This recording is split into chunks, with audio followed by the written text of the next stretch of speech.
Hello viewers, आज हम exercise 8.1 जो chapter direct and inverse variation पर बेस्ड है, तो इसका फर्स्ट क्वेश्चन देखते हैं। Observe the following tables and find if x and y are directly proportional. आपको क्या कह रहा है, ये आपको देखो एक टेबल्स बना के दी गई हैं, पार्ट 1 पार्ट 2 में दी गई हैं।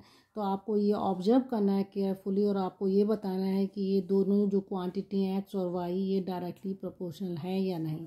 तो देखो, हमें सबसे पहले ये पता होनी चाहिए कि डायरेक्टली अगर प्रोपोर्शनल की बात वो कह रहा है तो x इंक्रीज़ करेगी तो y भी इंक्रीज़ करेगी, लेकिन दोनों के बीच में जो कांस्टेंट होता है x अपॉन वाई, कांस्टेंट जो सब में आएगा वो क्या आएगा, एक सेम आना चाहिए। ठीक है, तो देखो हम इसको जब करेंगे यहाँ पे वो आपसे क्या कह रहा है, ये डायरेक्टली प्रोपोर्शनल की बात कर रहा है। तो डायरेक्टली प्रोपोर्शनल में कांस्टेंट क्या होता है, x अपॉन वाई, ये कांस्टेंट होता है। ठीक है, तो आप यहाँ लिख देंगे ये कांस्टेंट है डायरेक्ट प्रोपोर्शन में, या आप इसे वेरिएशन भी बोल सकते हैं। ठीक है, तो x upon why it means अगर मैं 5/15 कर रही हूँ तो ये आपका जब इसे काटेंगे आप 1/3 कर देंगे। ओके, और देन 8/24 कर रही हूँ तो ये 1/3 ही आ रहा है।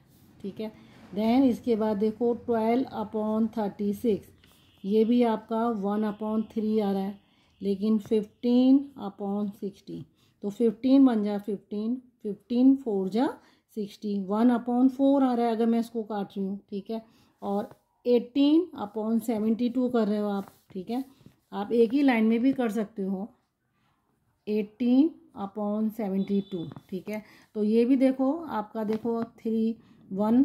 ठीक है, और फिर ये 3 आ रहा है नहीं आ रहा है तो 3 8 जा 24। ठीक है, तो ये आपका आ जाएगा 4। ओके, देन आपका लास्ट बचा है 20/100 बचा है, तो आप यहाँ कर लेते हैं 20/100। जब आप इसको काटेंगे तो ये आपका आ जाएगा 1/5। ठीक है, तो आप यहाँ देखो क्लियर आपको पता चल रहा है कि 5/15 ये देखो जब आप यहाँ इक्वल लिखते हैं तो 5/15 इक्वल 8/24 के तो हो रहा है, क्योंकि 1/3 है कांस्टेंट, यहाँ भी 1/3 है, ये भी इसके इक्वल आ रहा है। ठीक है, लेकिन ये 15/16 जो आ रहा है, ये जो 60 है ये इसके इक्वल नहीं आ रहा। यहाँ ये 1/3 है, ये 1/4 है। ठीक है, अब ये दोनों जो है आपस में बराबर चल रहे हैं। ठीक है, अगर मैं इसके कंपेयर करूं, ये सारे तो बराबर चल रहे थे, लेकिन ये 15/16 जो है इसके तो इक्वल है। ठीक है, देन ये कांस्टेंट बराबर चल रहा है और ये इसके इक्वल नहीं आ रहा। ठीक है, 1/4 ये दोनों बराबर है, लेकिन ये इसके बराबर नहीं आ रहा। इट मीन्स आपको देखने पे ही पता चल रहा है कि जो x अपॉन वाई कांस्टेंट है ये किसी में तो इक्वल आ रही हैं, किसी में इक्वल नहीं आ रही हैं। इट मीन्स ये आपका क्या है, x and y are not in direct variation. तो फर्स्ट वाला आपका आंसर क्या आएगा, नॉट। ओके, तो देन सेकंड की तरफ मूव करते हैं। सेकंड वाले को देखो आप केयरफुली आपको रीड करना है। सेकंड में x अपॉन वाई करिएगा आप। ठीक है, तो x अपॉन वाई, क्योंकि हमें x अपॉन वाई ही लेना है। ये जो कांस्टेंट आएगा ये सब में डायरेक्ट वेरिएशन में क्या आना चाहिए, इक्वल आना चाहिए। अभी देखो 3/9 है, तो ये किसके बराबर आ रहा है, 3/9 आपका 1/3 के बराबर आ रहा है। ओके, ये आपका एक हो गया। 5/15 करो तो ये भी आपका 1/3 के बराबर आ रहा है। ठीक है, देन 7/21 तो ये 1/3 है, और 9/27 ये भी 1/3 है, देन 10/30 ये भी आपका 1/3। ठीक है, देन आप क्या लिखोगे, hence 3/9 equal to 5/15 equal to 7/21, 9/27 equal 10/30। ठीक है, ये इसके बराबर आ रहे हैं, तो आपको क्या लिखना पड़ेगा कि x एंड y आर, या तो आप ये लिख दो आर इन डायरेक्ट वेरिएशन या आर डायरेक्टली प्रोपोर्शनल। ओके, तो इसका आंसर हो जाएगा कि हाँ ये वाली जो सेकंड पार्ट में एक्स और वाई है वो डायरेक्टली प्रोपोर्शनल है। ओके, अब देखो हम इसका सेकंड पार्ट देखते हैं, सेकंड क्वेश्चन देखते हैं। Question number 2, if x and y are in direct variation complete the following table. इस टेबल को आपको कंप्लीट करना है। तो देखो वी नो दैट आपको क्या लिखना पड़ेगा, डायरेक्ट अगर वेरिएशन की बात कर रहा है तो आप क्या लिखोगे, we know that x upon y is a constant in direct variation. ठीक है, ये आपको पता है कि x अपॉन वाई जो है आपका क्या होता है, डायरेक्ट वेरिएशन में होता है। तो आपको क्या करना है, यहाँ देखो एक वाली क्वांटिटी आपको निकालनी है। कौन सी क्वांटिटी निकालनी है, आपको जो जो क्वांटिटी निकालनी है सबसे पहले आपको ये निकालनी है, कोई सी भी आप निकाल सकते हो, ये वाली क्वांटिटी आपको निकालनी है।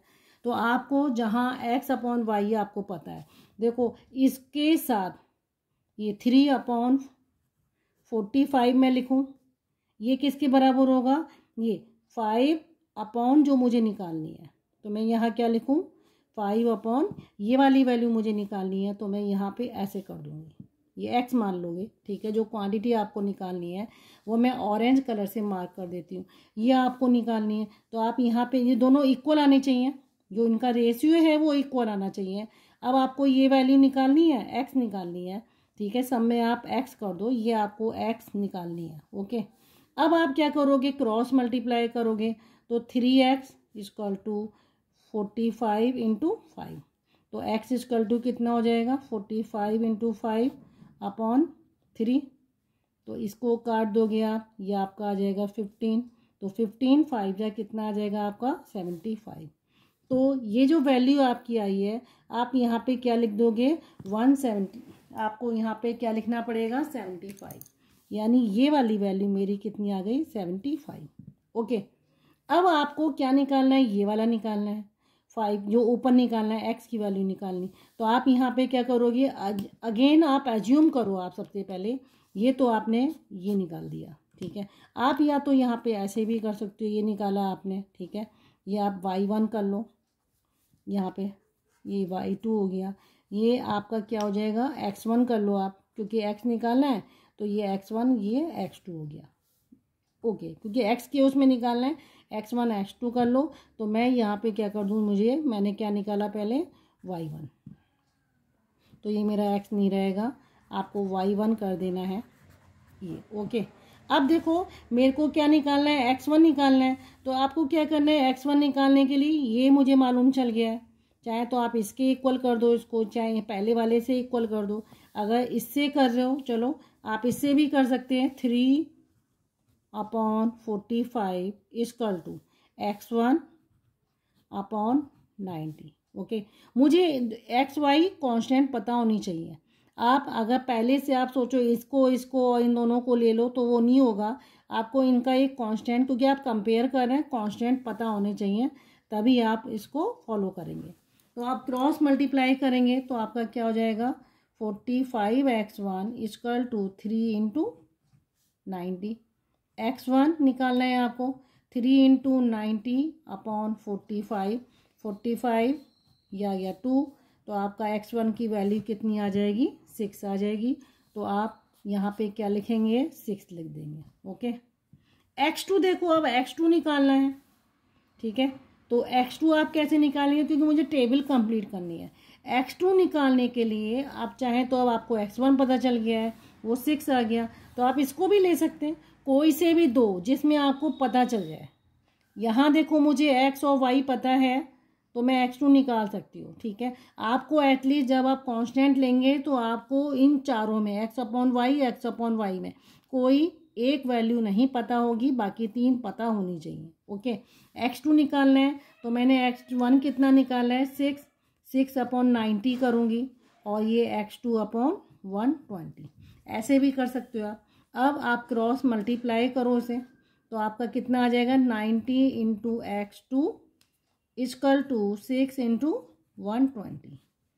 x2 आपका आ जाएगा, यहाँ x2 लिखो, x2 कितना आ जाएगा 6 इंटू 120 अपॉन 90। ये काट दो आप इसे, 3 3 जा 9, 3 4 जा, फिर 3 2 जा, तो आपका ये कितना आ जाएगा 8। तो x2 आपका कितना बन गया 8 बन गया। अब आपको क्या निकालना है y2। तो y2 निकालने के लिए देखो मैं यहीं पे बता देती हूँ आपको, y2 आप कैसे निकालेंगे। आपको ये दोनों पता है, तो आप ये भी पता है, ये निकाल लोगे, ठीक है। चाहे आप इसी को इसके कंपैरिजन में कर दो, ऐसे भी कर सकते हो। 3/45 equal to 10 upon y2। Constant आना चाहिए, ठीक है। तो आप क्रॉस मल्टीप्लाई करो, तो 3y2 इक्वल टू 45 इंटू 10, फिर y2 को आप यहाँ रोकेंगे 45 इंटू 10 अपॉन 3 से काट दो, ये आपका आ जाएगा 15, और 15 को 10 से करेंगे तो आपका आ जाएगा 150। तो y2 की वैल्यू आपकी कितनी आ जाएगी 150 आ जाएगी। और इस टेबल में आप इसको फिलअप कर लेंगे तो आपकी टेबल कंप्लीट हो जाएगी। ओके, ये इसका सेकंड पार्ट है। इसमें भी आपको क्या बताना है कि x और y जो है आपका डायरेक्ट वेरिएशन में है। तो डायरेक्ट वेरिएशन में आपको क्या करना है, आपको सबसे पहले क्या पता होती है, डायरेक्ट वेरिएशन में कांस्टेंट पता होता है। डायरेक्ट वेरिएशन में कांस्टेंट क्या होता है, x अपॉन वाई क्या है, एक कांस्टेंट है। तो आप क्या करेंगे, यहाँ देखो सबसे पहले इस टेबल को फिलअप करने के लिए आप क्या करोगे, ये मुझे x वाली रो में निकालना है, ये वाली वैल्यू, तो मैं यहाँ x1 लिख देती हूँ। और ये y की उसमें निकालना है, तो ये y1 y2 और y3। ओके, तो ये y1 y2 y3 मैं इसलिए लिख रही हूँ क्योंकि जब मैं कांस्टेंट की फॉर्म में इसे लिखूंगी तो मुझे पता हो जाएगी कि y1 y2 y3 निकालना है। इस तरीके से मैं अपनी टेबल को कंप्लीट करूँगी। ओके, तो देखो कांस्टेंट मुझे पता होने है, तो मैं क्या करूँगी, सबसे पहले इन दोनों कॉलम इसको भरूँगी, कॉलम को कंप्लीट कर लूँगी। 4/7 इक्वल टू 8 अपॉन y1। बस सिर्फ y1 नहीं पता है, बाकी 3 पता है। क्रॉस मल्टीप्लाई करेंगे तो 4y1 equal to 8 into 7, y1 equal to 8 into 7 upon 4, 4 2 जा 8, देन आपका आ जाएगा 14। ओके, तो आपकी वैल्यू कितनी आ जाएगी, y1 14 आ जाएगी। इस तरीके से आप अपनी टेबल को कंप्लीट करेंगे। x1 मुझे निकालना है, अगेन मैं इसके कंपैरिजन में निकाल दूंगी। 4/7 इक्वल टू x1 अपॉन 21। किसी भी आप उसको कॉलम को पकड़ लेंगे, ये कॉलम में वैल्यू मुझे नोन है तो इसके साथ इसको भी रख सकते हैं, इसके साथ इसको ले सकते हैं। अब ये पता चल गई तो किसी भी 2 कॉलम को ले सकते हैं, लेकिन ऐसे नहीं करेंगे कि आपको y2 y3 निकालना है तो आप इन्हीं दोनों को पकड़ेंगे, नहीं, इन 2 को नहीं लेंगे। जिनके वैल्यू आपको पता है कॉलम में कंप्लीट फिलअप है उसी को लेंगे। अगर y2 निकालना है तो मुझे x1 पता होनी चाहिए पहले, तभी मैं निकाल पाऊंगी। अदरवाइज मैं इसके साथ 20 अपॉन y1 y2 के साथ कोई और कॉलम पकड़ूंगी जहां मुझे x और y नोन होगा। ओके, तो अब मुझे देखो x1 निकालना है तो मैं क्रॉस मल्टीप्लाई करूंगी। तो मैं क्या करूंगी, 7x1 equal to 4 into 21, x1 equal to 4 into 21 upon 7। तो 7 3 जा 21 होता है और ये आपका आंसर आ जाएगा 12। तो ये x1 की वैल्यू आपकी कितनी आ जाएगी, 12। इसी तरीके से आप देखो ये निकालोगे y2, तो आप क्या करोगे, 4/7 इक्वल टू 20 अपॉन y2। जरूरी नहीं है कि आप 4/7 लें, आप इससे पहले के कोई भी कॉलम, क्योंकि आपने ये वाला भी कंप्लीट कर लिया, ये भी कंप्लीट कर लिया, तो y2 निकालने के लिए इसको छोड़ के इधर के कोई से भी लेफ्ट हैंड साइड में कोई सा भी कॉलम रख सकते हैं।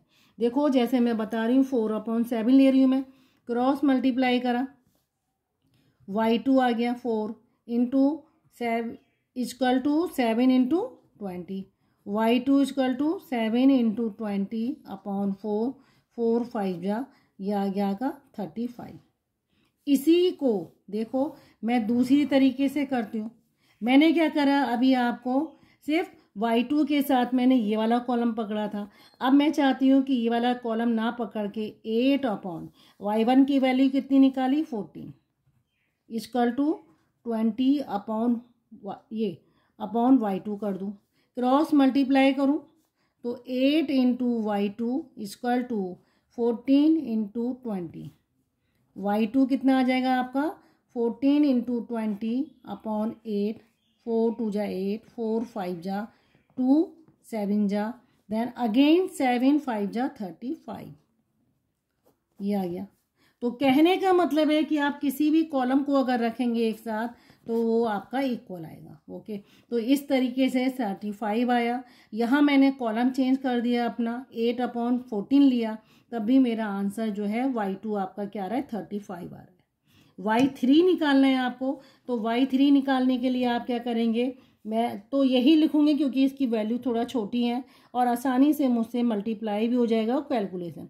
आप थोड़ा वैल्यू छोटी वाले ही करिएगा क्योंकि जितनी बड़ी वैल्यू होती चली जाएंगी उतनी मल्टीप्लिकेशन में दिक्कत आती है और जितना मल्टीप्लिकेशन में गलत होगा तो आपकी ओवरऑल कैलकुलेशन भी गलत होगी। अब आप इसमें क्या करेंगे, देखो मुझे क्या निकालना है इस समय y3, तो y3 निकालने के लिए 4 अपॉन 7 इक्वल टू 28 अपॉन ये y3, क्रॉस मल्टीप्लाई करिए तो आपका यहाँ पे क्या आएगा 4 into y3 equal to 7 into 28, तो y3 कितना हो जाएगा 7 इंटू 28, 4 4 7 जा 28, तो 7 7 जा 49, तो y3 की वैल्यू 49 यहाँ फिलअप कर देंगे। तो जो जो वैल्यू आपने निकाल दी है वो वैल्यू आप सारी यहाँ पुट कर देंगे x1 y1 y2 y3 में, तो आपकी टेबल कंप्लीट हो जाएगी। ओके, क्वेश्चन नंबर 3 देखते हैं। क्वेश्चन नंबर 3 है, 1 dozen pencil cost 21 rupees, find the cost of 1 score pencil. ठीक है, तो आप देखो 1 स्कोर पेंसिल है, 1 डजन पेंसिल आपकी कितने बराबर होती हैं 12 पेंसिल्स के बराबर होती हैं। तो ये 12 पेंसिल 1 डजन आप यहाँ नोट कर लेना, 1 डजन कितने के बराबर है 12 के है, और 1 स्कोर कहीं कहीं स्कोर दिया होता है वो 20 के होता है। ठीक है, तो सबसे पहले हमें डजन और स्कोर पता होना चाहिए। स्कोर में 20 होगा और डजन में 12 होगा। तो अब हमें देखो क्या करना है, हम पहले अज्यूम करेंगे। आपको क्या निकालना है, कॉस्ट ऑफ 1 स्कोर पेंसिल। तो आप क्या लिखेंगे, let the cost of 1 score pencils be x कर दिए। ओके, ये आपका एक्स हो जाएगा। अब आप इसमें क्या करेंगे, देखो यहाँ देखो, अब आप क्या करेंगे, पहले दो आपकी क्वांटिटी हैं, एक आपकी क्या है, आपकी क्वांटिटी है पेंसिल्स, नंबर ऑफ पेंसिल्स हैं, और दूसरा आपका क्या है कॉस्ट है। तो आप यहाँ लिखिएगा pencil, number of pencils. Okay, then इसके नीचे आप बनाइएगा, पहले एक टेबुलर फॉर्म में बनाइएगा। ये आपकी क्या है कॉस्ट है, कॉस्ट को आप रुपीज़ पहले ही ब्रैकेट में लिख दिएगा। ओके, अब आपकी ये क्या बन जाएगी, एक टेबल बन जाएगी इस तरीके से। ठीक है, तो आपकी दो ही हैं क्वांटिटी नंबर ऑफ पेंसिल्स के लिए। तो नंबर ऑफ पेंसिल्स जब 1 डजन थी, इट मीन्स 12 पेंसिल थी, तो उनकी कॉस्ट कितनी आ रही थी 21 आ रही थी। लेकिन वो कह रहा है कि नंबर ऑफ पेंसिल्स 1 स्कोर हैं, 1 स्कोर का मतलब 20 पेंसिल्स हैं, तो ये मैंने एज्यूम माना है, एक्स माना है। तो ठीक है, आप इससे चेक करिए, अगर 12 पेंसिल थी कॉस्ट 21 आ रही है। ठीक है, अगर आपने नंबर ऑफ पेंसिल्स बढ़ा दी हैं, ठीक है, यानी मोर पेंसिल कर दी हैं, तो मोर कॉस्ट होगी। ठीक है, तो आप क्या बोलेंगे, more number of pencils then more will be the cost.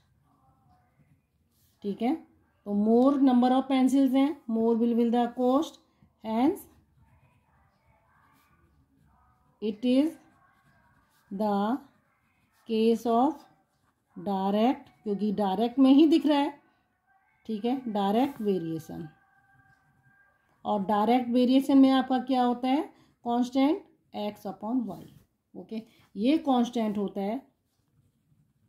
तो इसी कांस्टेंट के बेस पे हम क्या करेंगे, 12/21 इक्वल टू 20/x। x/20 नहीं करेंगे। अगर आप इसको नंबर ऑफ पेंसिल्स ऊपर रख रहे हैं तो यहाँ भी नंबर ऑफ पेंसिल्स ऊपर रहेंगी, इस चीज़ का ध्यान देना है। इसके बाद आप यहाँ क्रॉस मल्टीप्लाई कर दो। जनरली जो वेरिएबल्स होते हैं उसको सबसे पहले मल्टीप्लाई करके लेफ्ट हैंड साइड में लीजिएगा। तो 12x equal to 21 into 20, x equal to 21 into 20/12, 4 3 जा 12, 4 5 जा 20। ओके, देन 3 7 जा 21, तो आपका 7 इंटू 5 आपका आ जाएगा 35। तो आपकी कॉस्ट कितनी आ जाएगी, तो आप यहाँ लिख दीजिए hence the cost of 1 score pencils will be ₹35। Okay, ये आप इसका, ये आपका क्या हो गया, आंसर हो गया। क्वेश्चन नंबर 4 देखिए। क्वेश्चन नंबर 4 है if A labourer earn ₹672 per week, how much will he earn in 18 days. ठीक है, तो आपको देखो दो ही क्वांटिटी दी है, एक है नंबर ऑफ डेज, हम वीक को चेंज कर सकते हैं नंबर ऑफ डेज में।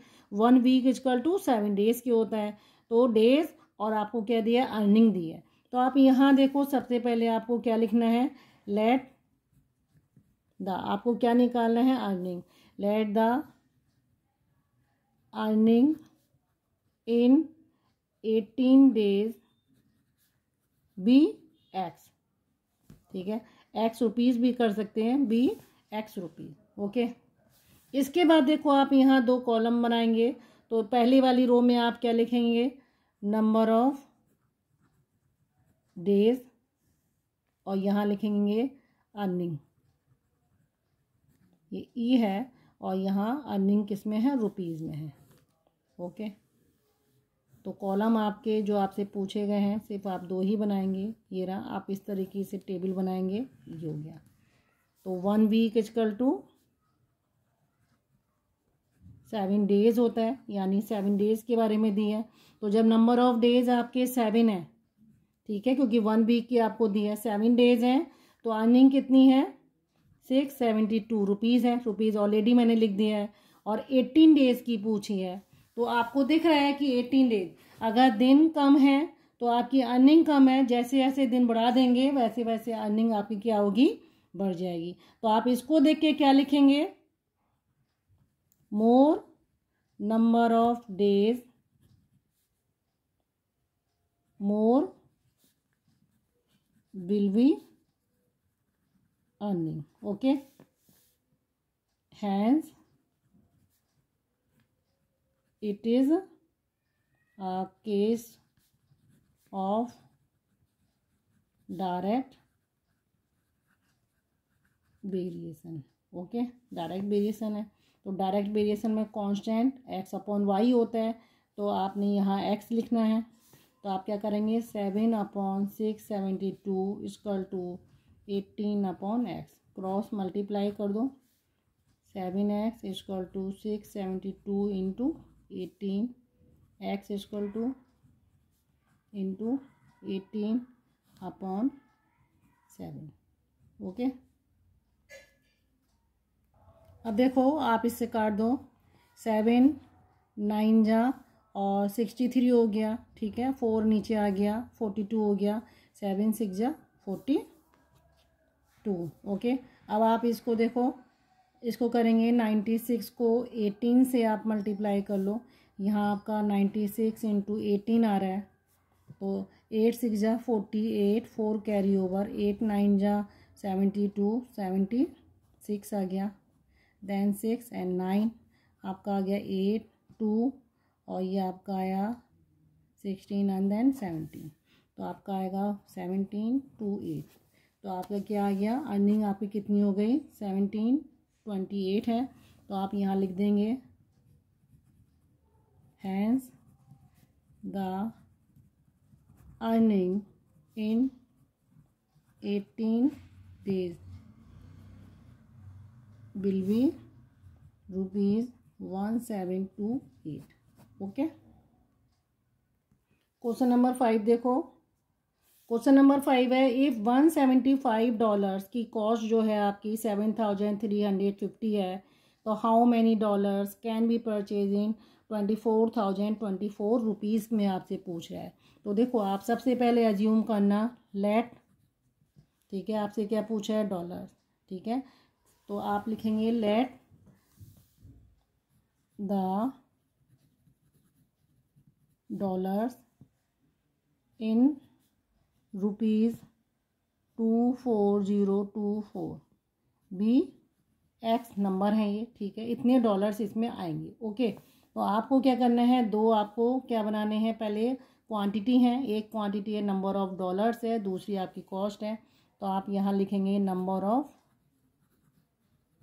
डॉलर्स, ओके, यहाँ आप लिखेंगे कॉस्ट, वो आपकी रुपीज़ में है। तो आप क्या करेंगे, इसको एक टेबुलर फॉर्म में बना लेंगे, ये आप ऐसे बना लेंगे इसको, ठीक है। ये आपसे जब नंबर ऑफ डॉलर्स आपसे क्या कह रहा है, जब नंबर ऑफ डॉलर्स आपके कितने हैं 175 हैं, तो आपकी कॉस्ट कितनी आ रही है उसकी 7350 आ रही है। आपसे डॉलर ही पूछा है जब 24,024 है, इट मीन्स कॉस्ट जब आपकी इतनी है तो डॉलर से ये हैं, जब हमने कॉस्ट बढ़ा दी है तो नंबर ऑफ डॉलर भी आपके क्या होंगे, ज़्यादा होंगे। तो आप क्या लिखेंगे, more cost more will be dollar, okay. तो hence it is a case of direct variation. अब डायरेक्ट वेरिएशन का आपका कांस्टेंट पता है एक्स अपॉन वाई है, तो मैं 175/7350 इक्वल टू एक्स अपॉन 24024। आपको क्या करना है, क्रॉस मल्टीप्लाई करना है। तो सबसे पहले वेरिएबल वाले के साथ लेंगे, तो एक्स आपका कितना है 7350, इतना x equal to 175 into okay 24024, तो x equal to 175 into 24024 upon 7350, okay.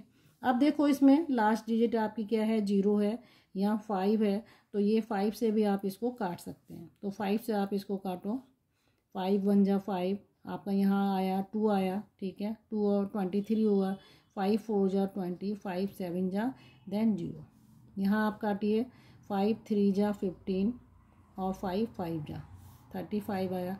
अब आप इसको देखो, ये 7 से कट जाएगा, 7 2 जा 7 1 जा और ये इतना, ये आपका आ गया 5, ओके। अब ये 21 है, यहाँ देखो 6 और 6 12 है, इट मीन्स ये आपका किससे जाएगा 20, इससे भी 3 से भी काट जा सकते हैं, 3 7 जा और ये आपका आ गया 0, ये आया 3 8 जा 24, 0 नीचे उतार दिया, ठीक है, तो 0 में नहीं जा रहा है, फिर 0 कर दिया, फिर 3 8 जा, ओके। अब आप देखो ये आपका इतना आ गया 70 है, जनरली आप इसको क्या कर सकते हैं, डिवाइड भी कर सकते हैं। आपका आया 5 इंटू 8008 अपॉन 70, आप 5 से इसको मल्टीप्लाई करिए तो आपका आएगा 5 8 जा 40, 5,